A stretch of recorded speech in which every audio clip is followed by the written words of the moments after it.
सभी पत्रकार बंधुओं को नमस्कार। आज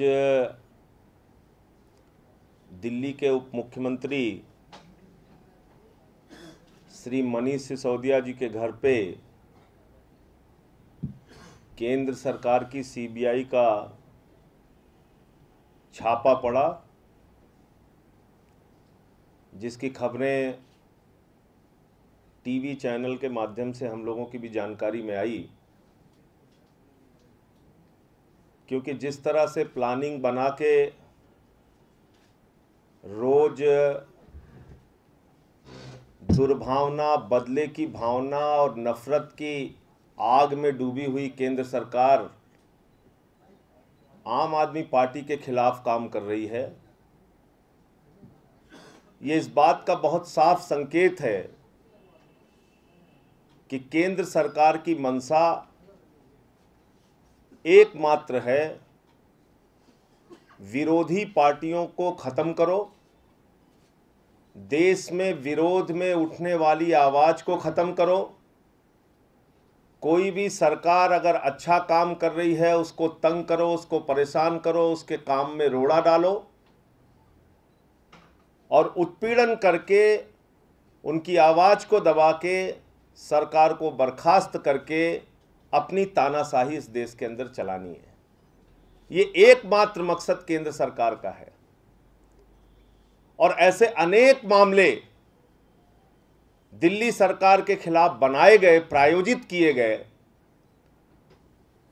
जिससे ये बहुत साफ है कि कार्रवाई करने की मंशा के पीछे कोई सच्चाई नहीं थी। कार्रवाई करने की मंशा के पीछे नीयत बिल्कुल साफ है केंद्र सरकार की कि सिर्फ और सिर्फ बदला लेना है, तंग करना है, उत्पीड़न करना है और सरकार को चलने नहीं देना है। मनीष सिसोदिया का गुनाह क्या है? दिल्ली सरकार का अपराध क्या है? मनीष सिसोदिया का गुनाह क्या यह है कि आजादी के 70 साल के बाद पहली सरकार दिल्ली की और एक ऐसे शिक्षा मंत्री मनीष सिसोदिया बने जिन्होंने प्राइवेट स्कूल से 10% ज्यादा परीक्षा के परिणाम सरकारी स्कूलों के लाने में अपनी भूमिका निभाई एक मंत्री के तौर पे। इंटर के जब रिजल्ट आए दिल्ली में तो 10% प्राइवेट स्कूलों से ज्यादा अच्छे रिजल्ट सरकारी स्कूलों के आए। ये उनका गुनाह है, ये उनका अपराध है कि उन्होंने 2 साल में 8000 स्कूल के नए कमरे दिल्ली के अंदर बना दिए। ये उनका गुनाह है कि समर कैंप चलाते हैं, पेरेंट्स टीचर्स की मीटिंग बुलाते हैं, बच्चों के अभिभावकों से मुलाकात करते हैं, उनकी समस्याओं को जानते हैं और शिक्षा के क्षेत्र में क्रांतिकारी परिवर्तन ला रहे हैं। एक ऐसा परिवर्तन जिसको देख के लोग मॉडल के तौर पे दिल्ली को शिक्षा के क्षेत्र में ले रहे हैं और उससे सीख रहे हैं। दूसरे राज्यों में भी उसका मॉडल फॉलो किया जा रहा है। इतना बेहतरीन काम करने वाले एजुकेशन मिनिस्टर पे आप सीबीआई के छापे डलवाएंगे, सीबीआई की जांच करेंगे, रोजाना तंग करेंगे। कभी आप मुख्यमंत्री के दफ्तर पे छापे डाल देते हैं। क्या निकला राजेंद्र कुमार के मामले में? कुछ भी कहने को, बोलने को कोई भी तथ्य प्रमाण सामने नहीं आया, लेकिन आपने छापे डलवा दिए मुख्यमंत्री के दफ्तर पे। तो दिल्ली की सरकार जो दिन रात इस काम में लगी है कि मोहल्ला क्लिनिक बना रही है, जिसकी चर्चा आज अमेरिका तक में हो रही है, दुनिया के तमाम देश उसकी तारीफ कर रहे हैं कि भाई ये है हेल्थ सिस्टम दिल्ली का जिससे लोगों को सीखना चाहिए। ये है एजुकेशन सिस्टम दिल्ली का जिससे लोगों को सीखना चाहिए। यह है दिल्ली की सरकार जिसने 5 फ्लाईओवर के निर्माण में 300 करोड़ रुपए बचाने का काम किया। यह है मनीष सिसोदिया का बजट जिसने इतना सारा जनहित में काम करने के बावजूद 3 बार मुनाफे का बजट दिया। यह गुनाह मनीष सिसोदिया, अरविंद केजरीवाल की सरकार का। अरविंद केजरीवाल जो दिल्ली के अंदर किसानों के लिए लैंड पूलिंग का एक्ट लाते हैं, जो किसानों को देश में सबसे बड़ा मुआवजा देते हैं 50,000 रुपए हेक्टेयर का, जो जवान की शहादत पर 1 करोड़ रुपए की सम्मान राशि देने का फैसला करते हैं, जो दिन रात दिल्ली के लोगों के लिए काम कर रहे हैं, उस सरकार को आप चलने नहीं देना चाहते। 14 बिल हमारे रोक के रखे हैं आपने। लोकपाल ना केंद्र की सरकार ने पास किया भ्रष्टाचार के खिलाफ, ना दिल्ली की सरकार का पास हुआ लोकपाल पास किया। 14 बिल हमारे रोक के रखे हैं, स्वास्थ्य के, शिक्षा के, पानी के, बिजली के, जिससे भी संबंधित हम काम करना चाहते हैं आप रोड़ा अटकाते हैं। तो मैं तो ये कहना चाहता हूं भाजपाइयों से और केंद्र की सत्ता में बैठे हुए हमारे प्रधानमंत्री जी से अनुरोध करना चाहता हूं कि अगर इतनी नफरत है, अगर इतने आपके मन में दुर्भावना और बदले की भावना भरी पड़ी है दिल्ली सरकार से और आम आदमी पार्टी से, तो कृपा करके हमारी सरकार को बर्खास्त कर दीजिए, आप खत्म कर दीजिए इस सरकार को। लेकिन ऐसे रोज रोज एक मिनिस्टर जो दिन रात काम कर रहा है उसको तंग मत कीजिए, उसको अपमानित कराने का काम मत कीजिए, एक सरकार को अनावश्यक तरीके से बदनाम करने का काम मत कीजिए। यह बहुत गंदी राजनीति इस देश के अंदर शुरू हो गई है, जहां पर लोकतांत्रिक संस्थाओं का लगातार हनन किया जा रहा है और उसकी हत्या की जा रही है। कहीं अरुणाचल की सरकार बर्खास्त हो जाती है, कहीं उत्तराखंड की सरकार बर्खास्त हो जाती है, कहीं गोवा में जोड़ तोड़ के सरकार बनती है, कहीं मणिपुर में जोड़ तोड़ के सरकार बनती है, कहीं दिल्ली की सरकार के मंत्रियों के खिलाफ रोजाने छापे, रोजाने कार्रवाई, रोजाना बदनाम करना। तो ये क्या इस तरह से लोकतंत्र चलेगा? एक चैनल के खिलाफ सीबीआई का छापा इसलिए कि वो चैनल निष्पक्षता से खबर दिखा रहा है, उस चैनल के खिलाफ सीबीआई के छापे, और सीबीआई रिकमेंड कर रही है कि इस चैनल को बंद कर दो। ये काम हो गया सीबीआई का। तो मैं सिर्फ ये कहना चाहता हूं कि आज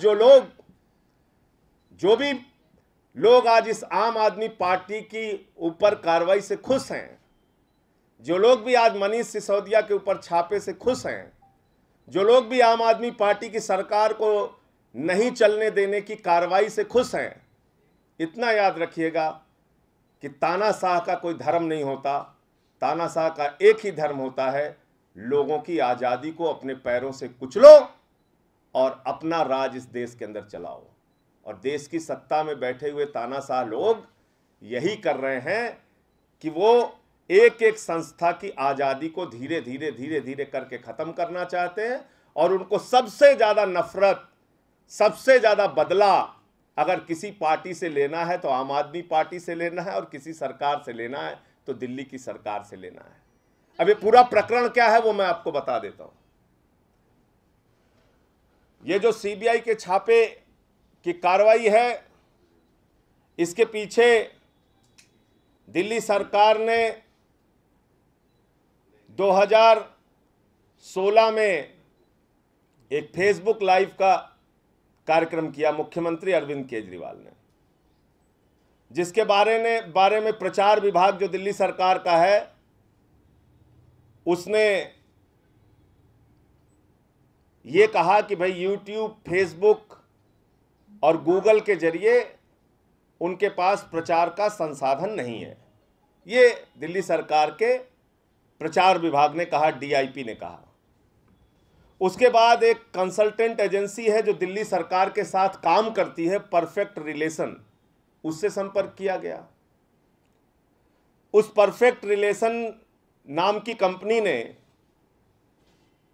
यह कहा कि यूट्यूब, फेसबुक और गूगल, जिसका दुनिया भर में कोई कंपटीशन नहीं है, यानी जो बात ये आरोप लगा रहे हैं कि भाई इसका टेंडर नहीं किया गया। अब फेसबुक का क्या टेंडर करेंगे आप? फेसबुक अपने आप में अकेली कंपनी है, फेसबुक जो अपने तरीके से काम करती है प्रचार का, उसका जो माध्यम है, उसके फेसबुक के प्रचार का माध्यम अगर आप इस्तेमाल करना चाहते हो तो फेसबुक के कंपटीशन में तो कोई कंपनी है नहीं, तो टेंडर की बात कहां से आती है? यूट्यूब का टेंडर की बात कहां से आती है? तो उस परफेक्ट रिलेशन का नाम की कंपनी ने कहा कि भाई इसके लिए कोई विज्ञापन देने या टेंडर कराने की आवश्यकता नहीं, क्योंकि इसके कंपटीशन में कोई कंपनी है नहीं। उसके बाद निर्धारित जो रेट है फेसबुक का, गूगल का, यूट्यूब का, उस निर्धारित रेट के ऊपर 6 जुलाई को अपना प्रपोजल पूरा परफेक्ट रिलेशन ने दिया, और ये पूरा उनकी तरफ से कहा गया कि जो भी परफेक्ट रिलेशन कंपनी इस पूरे प्रचार में ना तो कोई कमीशन लेगी, ना कोई एक्स्ट्रा पैसा अपने लिए लेगी, ये सारा कुछ उन्होंने लिखित दिया।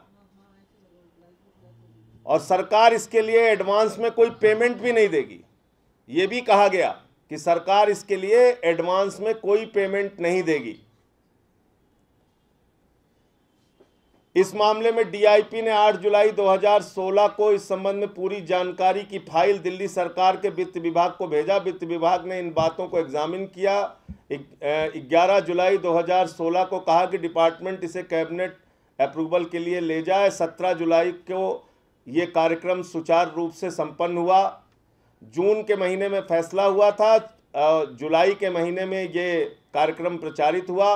वित्त विभाग के प्रस्ताव पर पूरे मामले को 1 सितंबर को कैबिनेट अप्रूवल के लिए रखा गया। इसके भुगतान को कैबिनेट ने मंजूरी दे दी। उपराज्यपाल श्री नजीब जंग ने इस मामले की सीबीआई केस दर्ज करा दिया। समझ में नहीं आता कि जब सरकार को कास्ट टू कास्ट, बिना कमीशन और बिना एडवांस पेमेंट किए पहले से काम कर रही कंसल्टेंट एजेंसी को बिना किसी अतिरिक्त भुगतान के ये काम सफलतापूर्वक कराया गया, तो इसमें घोटाला क्या है? जब एक कंसल्टेंट कंपनी ने बगैर कोई कमीशन लिए, बगैर कोई निजी फायदा लिए, रेट टू रेट यानी जो कास्ट उनकी है उस कास्ट के ऊपर अगर इस कार्यक्रम को कराया, इस फेसबुक लाइव को कराया, तो इसमें भ्रष्टाचार कहाँ है? इसका जवाब देने के लिए कोई तैयार नहीं है। लेकिन जैसा मैंने कहा कि क्योंकि आपको बदनाम करना है, क्योंकि आपको तंग करना है, इसलिए ये कहा जा रहा है कि भाई इसके टेंडर नहीं कराए गए, और इसलिए ये कहा जा रहा है कि इसमें भ्रष्टाचार हुआ, और इसलिए ये रोजाना छापे और पूछताछ की कार्रवाई चलती रहती है। तो मुझे लगता है कि आज की कार्रवाई इस बात का संकेत है कि आम आदमी पार्टी भले ही दिल्ली की जनता के लिए 1000 अच्छे काम करे, केंद्र की सत्ता में बैठे हुए हमारे प्रधानमंत्री जी और सरकार के लोगों ने मन बना लिया है कि दिल्ली की सरकार को और आम आदमी पार्टी की सरकार को चलने नहीं देना है। दिल्ली की सरकार का रोजाना उत्पीड़न करना है, उनके मंत्रियों का उत्पीड़न करना है। मनीष सिसोदिया जी हों, जो लगातार शिक्षा के क्षेत्र में दिल्ली के अंदर जो उन्होंने वित्त मंत्री रहते हुए बजट में बहुत सारे प्रावधान, अच्छे प्रावधान लेके आए। कभी एक पैसे टैक्स नहीं बढ़ने दिया, 8000 स्कूल के नए कमरे बनाए, 10 लाख रुपए का एजुकेशन लोन देने का प्रावधान किया। इतना सारा कुछ अच्छे काम करने का ये उनका गुनाह है और ये अपराध है जिसकी सजा उनको इस रूप में दी जा रही है। सीबीआई के छापे की आम आदमी पार्टी कड़े शब्दों में निंदा करती है और ये कहना चाहती है केंद्र की सरकार में बैठे हुए लोगों से कि आप कृपा करके प्रधानमंत्री जी बदले की भावना से कार्रवाई बंद कीजिए। अगर आपकी नीयत साफ है तो देश भर में जितने भी सरकारें चल रही हैं और खास तौर से बीजेपी की सरकार जो चल रही है उस पर आपकी सीबीआई कार्रवाई क्यों नहीं करती? व्यापम का इतना बड़ा घोटाला हुआ जिसमें 54 लोगों की संदिग्ध परिस्थितियों में मौत हो गई, करोड़ों रुपए का घोटाला हुआ। आज तक आपकी सरकार ने और आपकी सीबीआई ने उन पर कोई कार्रवाई नहीं की। रमन सिंह का नाम पनामा पेपर लीक्स में उनके बेटे का नाम आया। पनामा पेपर लीक्स में बहुत सारे नेताओं का, अभिनेताओं का नाम आया। आज दुनिया के तमाम देशों में कार्रवाई हो रही है। दुश्मन देश तक में उनके प्रधानमंत्री पे कार्रवाई शुरू हो गई पनामा पेपर लीक्स के ऊपर। दुनिया के 2 राष्ट्राध्यक्षों पे कार्रवाई हो गई। हमारे देश में पनामा पेपर लीक्स पे कार्रवाई नहीं होती। 31% मिनिस्टर, 31% मिनिस्टर इस सरकार में ऐसे हैं जिनके ऊपर तमाम तरीके के आरोप हैं। उनसे ना आज तक कोई पूछताछ होती है, ना उन पे कोई कार्रवाई होती है। बहुत सारे सांसद सत्ता पक्ष के, विपक्ष के, देश की संसद में बैठे हैं जिन पे गंभीर आपराधिक मामले हैं, उन पे कार्रवाई नहीं होती। देश के वित्त मंत्री पर सीबीआई में उनके ही एक सांसद कीर्ति आजाद जी ने तमाम साक्ष्यों और प्रमाणों के साथ एप्लीकेशन दी, प्रार्थना पत्र दिया, प्राथमिकी दर्ज कराने की अपील की, लेकिन आज तक डीडीसीए के घोटाले में कोई कार्रवाई सीबीआई ने नहीं की। इसका मतलब कि सीबीआई के बारे में जो देश की सुप्रीम कोर्ट की टिप्पणी है कि सीबीआई सरकार के हाथ का तोता है, सरकार जो बोलती है वही रट लगाने का काम सीबीआई करती है, तो रट्टू तोता की तरह जहां जहां केंद्र की सरकार कह रही है वहां वहां सीबीआई सक्रिय हो जाती है। और सत्ता में बैठे हुए लोग, भाजपा के मुख्यमंत्री, चाहे वो आईपीएल घोटाले में शामिल हों, चाहे वो व्यापम घोटाले में शामिल हों, चाहे वो पनामा पेपर लीक्स में रमन सिंह के बेटे का नाम आए, उनके ऊपर कोई कार्रवाई नहीं होती।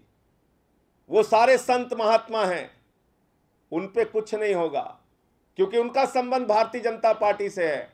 लेकिन जो सरकार जनता के लिए काम करेगी, बिजली पे काम करेगी, पानी पे काम करेगी, चिकित्सा पे काम करेगी, शिक्षा पे काम करेगी, बजट में एक भी पैसे का टैक्स नहीं बढ़ने देगी, मुनाफे का बजट देगी, 5 फ्लाईओवर के निर्माण में 300 करोड़ रुपए बचाने का काम करेगी, लैंड पुलिंग का एक्ट लाएगी, देश की आजादी के बाद सबसे बड़ा मुआवजा किसानों को देगी, जवान की शहादत पर 1 करोड़ की सम्मान राशि देगी।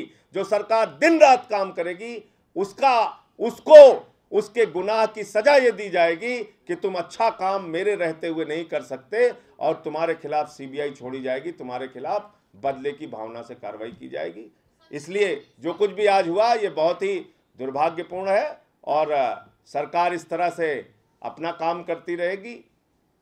हम दिल्ली की जनता के प्रति कमिटेड हैं, हम अपना काम करते रहेंगे। केंद्र की सत्ता में बैठे हुए तानाशाह लोग जो करना चाहते हैं करें। आप लोगों ने एक सवाल पूछा था टेंडर की प्रक्रिया को लेकर। एक तो ये समझ लें कि टेंडर की प्रक्रिया का मूल उद्देश्य क्या होता है, और एक ये चीज़ समझ लें जो गवर्नेंस होती है ये एक इवॉल्विंग प्रोसेस होता है। जिस वक्त आपके रूल्स रेगुलेशंस बनते हैं उस वक्त कुछ टेक्नोलॉजीज़ नहीं होती, और धीरे धीरे जैसे जैसे चीज़ों के अंदर तब्दीलियाँ आती हैं, गूगल, फेसबुक, इस तरीके के मीडियम्स आते हैं जिसके अंदर आप एडवर्टीजमेंट्स कर सकते हैं, कम्युनिकेशन कर सकते हैं। ये काफ़ी सालों बाद आई हैं चीज़ें, और ये जो आपके ट्रांजैक्शन रूल्स हैं गवर्नमेंट के, ये काफ़ी पुराने हैं। तो गवर्नमेंट और लेजिस्लेचर का काम है कि समय के साथ साथ चीज़ों को इवॉल्व करते रहना। अब जो टेंडर की प्रक्रिया का मूल आधार ये होता है कि टेंडर यानी कि उसको हिंदी में क्या कहते हैं, टेंडर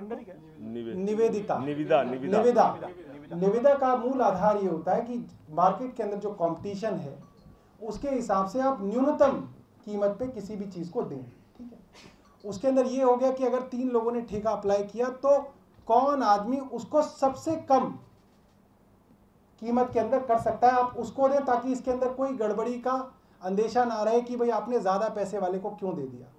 अब यहाँ पे 2 पार्टीज़ हैं, एक तो गूगल, फेसबुक, ये सब हो गए जिनके सब लोग मानते हैं कि इनके रेट फिक्स्ड हैं और इनके कॉम्पिटिटर्स नहीं हैं, तो इसका कंपटीशन आप किसी कंपनी से नहीं करा सकते, तो उसके तो हम मान लें कि वो फिक्स्ड हैं। अब सवाल ये आता है कि क्या डीआईपी उसको डायरेक्ट कर सकता था।